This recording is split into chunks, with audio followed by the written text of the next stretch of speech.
From putting all of Hollywood back in line, come up, accept your little award, thank your agent and your God, and f*** off, to correcting a foul-mouthed interviewer. Congratulations on already f***ing up. It's next week, you moron. Here are 9 times disrespectful celebrities got destroyed by Ricky Gervais, starting with Joy Behar, who groped Ricky Gervais as soon as he arrived on her show. Are you a germaphobe? Are you not a hugger? No hugging, no touching, you're germaphobe? No, they said keep it quick, just go and sit down. Oh, okay, so we can touch you? Yeah, of course. Oh, okay. I'm like, wow, we just thought you were huggy. Because you gave hugs the last time you were here. I feel like a strippogram. On top of that, Joy also tried to label Ricky, but he was quick to clap back. Referring to Sex and the City 2, I said I was sure the Golden Globe would go to the team that airbrushed that poster. Yeah. A little sexist. No, it's not. Why is it sexist? Well, because you're saying that the girls are older and they need to be airbrushed. No, I don't think that you lose your sensuality or your beauty because you hit 53. And Ricky's final roast silenced Joy's accusations for the rest of the interview. I'm defending my motives, not the joke. I stand by the joke. Yeah. I don't think I have anything to apologise for, but that's not the joke. I think if you're going to criticise, you've got to understand the joke. But that was not the only time Ricky had to swat down Joy's opinions on his humor. Well, when you go on the Golden Globes, a lot of time you are politically incorrect. That's the thing about offence, isn't it? When people say they're offended, it's that just because you're offended, it doesn't mean you're right. You know? Destroying Joy's entire woke agenda in a single monologue. Offence is about feelings, and feelings are personal. Some people are offended by equality. So what? You know, so you can't second-guess people. If you try and please everyone, you'll please no one. With comedy as well, I think you've got to deal with taboos and contentious issues, and sometimes you deal in irony, and some people don't get that. But, you know, you can't legislate against stupidity, otherwise you'll be doing nothing. While Joy got off easily, the same can't be said for Hollywood's celebrities, when Ricky called them all out on television's greatest beatdown ever. First on the chopping block was Felicity Huffman, whose recent college admission scandal had landed her in jail. But you all look lovely, all dolled up. You came here in your limos. I came here in a limo tonight, and the license plate was made by Felicity Huffman. It's her daughter I feel sorry for, okay? That must be the most embarrassing thing that's ever happened to her.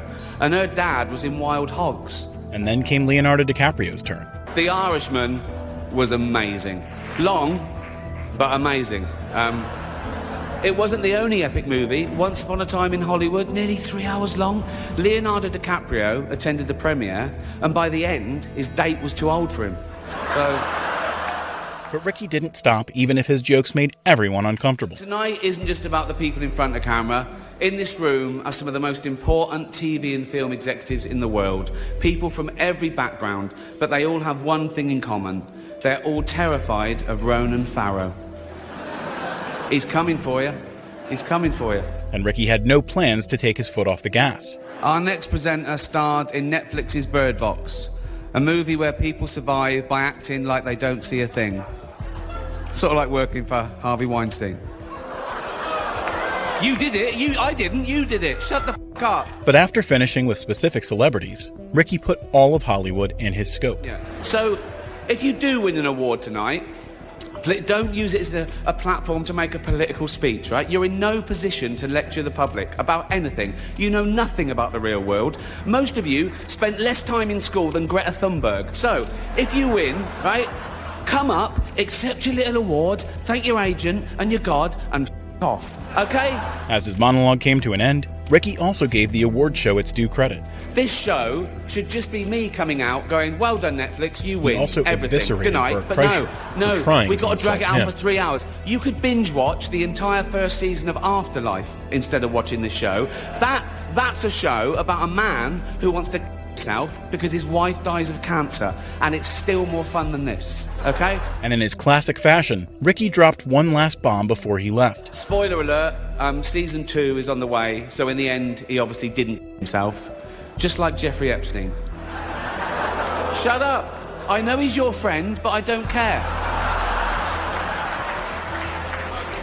Just like Ricky humiliated everyone on live TV, Piers Morgan also got clowned on his own show for his nonsensical take on gun laws. Iowa has been giving out gun permits to blind people. Not just partially blind, but completely blind people who aren't allowed legally to drive cars. Well, their constitutional right would be damaged if, and they gave an example of, if they were fully sighted and used a gun, Just because they lost their sight, why should they lose the constitutional right to continue having a gun? And it was enough for Ricky to school peers on common sense. Yeah, well, it's a difficult one, but the short answer is because they can't see what they're shooting. I can't buy a Kinder Egg, you know those little eggs with little toys in? Because it may choke me, so they're a health hazard. Dear America, please let Piers buy a Kinder Egg.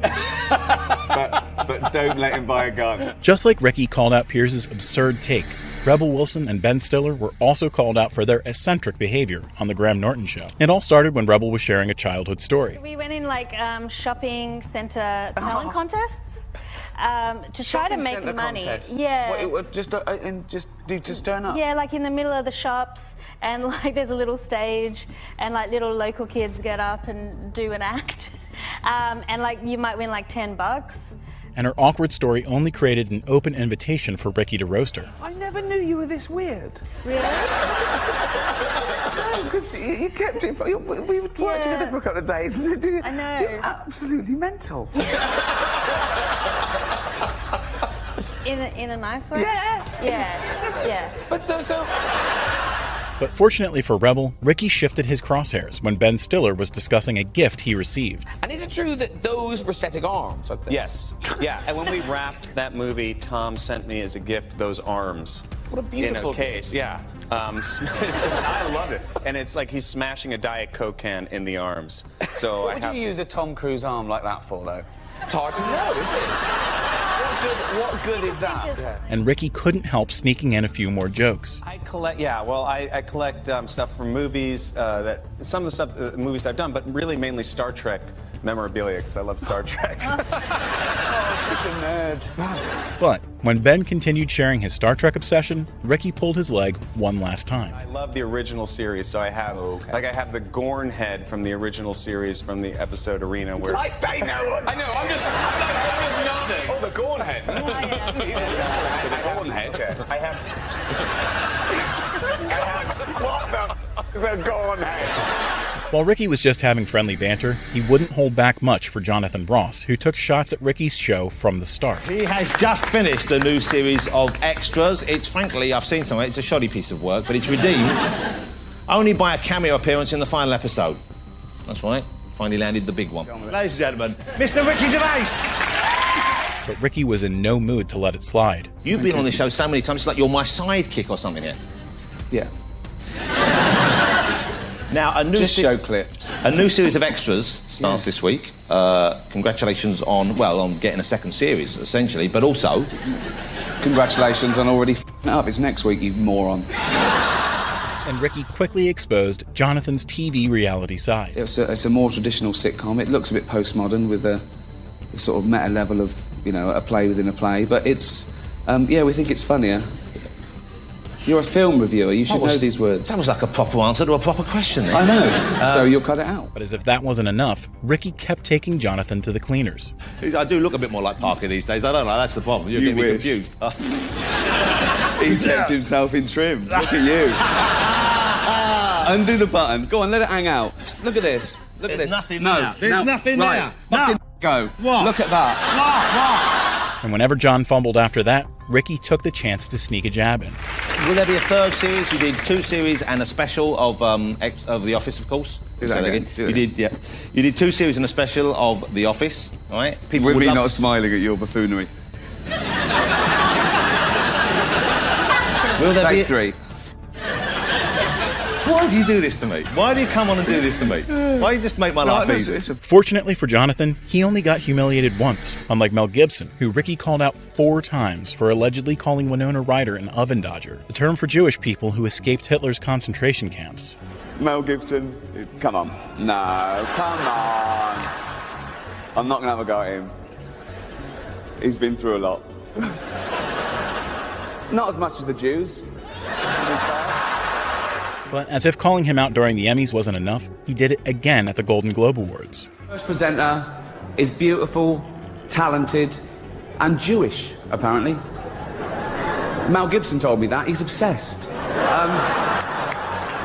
Please welcome Scarlett Johansson. Not stopping at Mel's anti-Semitic remarks, Ricky also put shade on the actor's drunk driving history. Honestly, I like a drink as much as the next man. Unless the next man is Mel Gibson. Unfortunately for Mel, Ricky's smackdown would continue even after 2 years. A few years ago, on this show, I made a joke about Mel Gibson getting a bit drunk and saying a few unsavoury things. We've all done it.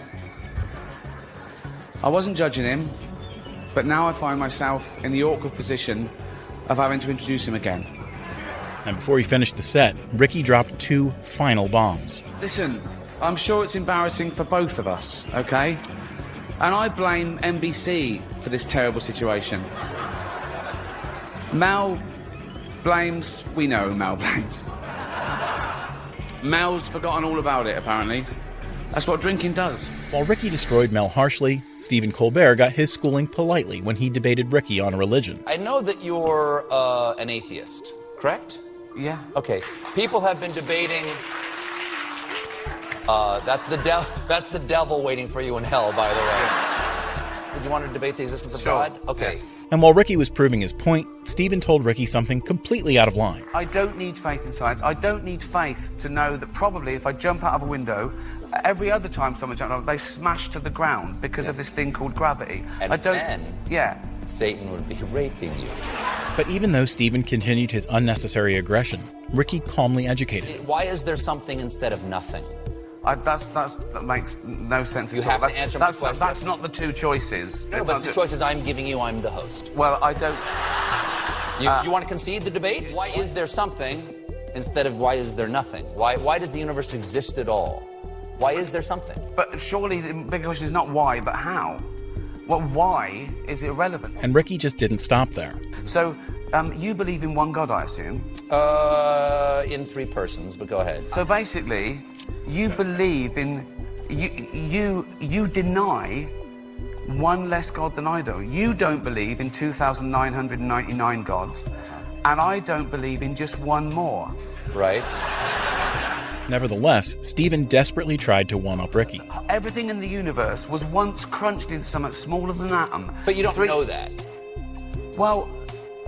You're just believing Stephen Hawking, and that's a matter of faith in his abilities. Yes. You don't know it yourself. You're accepting that because someone told you. But what Stephen didn't expect was Ricky turning the tables on him. But science is constantly proved all the time. You see, if we take something like any fiction, any holy book, in any other fiction, and destroyed it, okay, in 1,000 years' time, that wouldn't come back just as it was. Whereas if we took every science book, right, and every fact, and destroyed them all, in 1,000 years they'd all be back, because all the same tests would be the same result. Stephen wasn't the only late-night host to get schooled by Ricky, because he also taught Jimmy Fallon how to do comedy after his surprise appearance on The Tonight Show. You're accepting. Do it like it's your. Do it like you were clever enough to come up with this joke yourself. Okay. Before that moment, Ricky gave Jimmy a thoughtful gift. This is the Office box set. It's 10th anniversary of The Office. Yeah. I'll leave that with you. If you could hold that, that'd be great. If you could hold that. Only for Jimmy to do the unexpected. Appreciate it. Right. Cheers. Well, thank you so much. See you later. Because all the same tests would be...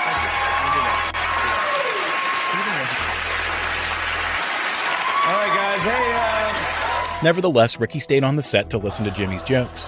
Hey, listen to this, you guys. The government is about to release a report on what went wrong during the BP oil spill.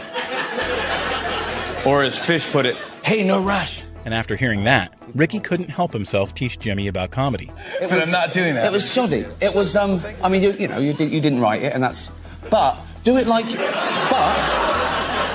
Do it like it's your. Do it like you were clever enough to come up with this joke yourself. And also, it looks dreadful. I mean, you can see you reading it. Your little beady eyes. Well, it's on cue cards. I have to. I can't memorize it. You look like a little starving rat who's gnawing. All right. And when Jimmy applied Ricky's tips, his delivery became an instant hit. Show them. Do it Let again. me read it again. Just do it again and do it with a swagger. Do it like you deserve this show. All right, let me try it. Hey, listen to this. The government is about to release a report on what went wrong during the BP oil spill. Or as Fish put it, hey, no rush. Ricky left soon after, but not without dropping one final, subtle jab. That was it? Yeah. Thank you so much. Listen, it's all part of my job. I'm a comedian. See you later. And just like Ricky educated Jimmy on his own show, he also roasted Hollywood and the Golden Globe Awards on its own stage. Tonight, you get Britain's biggest comedian hosting the world's second biggest award show on America's third biggest network. So, it's four. It's four. And Ricky's next line humiliated two birds with one joke. The Golden Globes are to the Oscars what Kim Kardashian is to Kate Middleton, basically. What? Bit louder, bit trashier, bit drunker. Press Association. And more easily bought. Comedian. But when Kim was done getting blasted, Justin Bieber's turn came next. Other celebrity scandal. Justin Bieber nearly had to take a paternity test. What a waste of a test that would have been. No, he's not the father. The only way that he could have impregnated a girl was if he borrowed one of Martha Stewart's old turkey basters. Open wide. Bit louder. And even after taking shots at various Top Shot celebrities, Ricky proved that he wasn't even a little afraid. Now, the Hollywood Foreign Press have warned me that if I insult any of you, or any of them, or offend any viewers, or cause any controversy whatsoever, test, they'll definitely invite me back next year as well. And his confidence just goes to show that Ricky isn't afraid of destroying celebrities on any stage.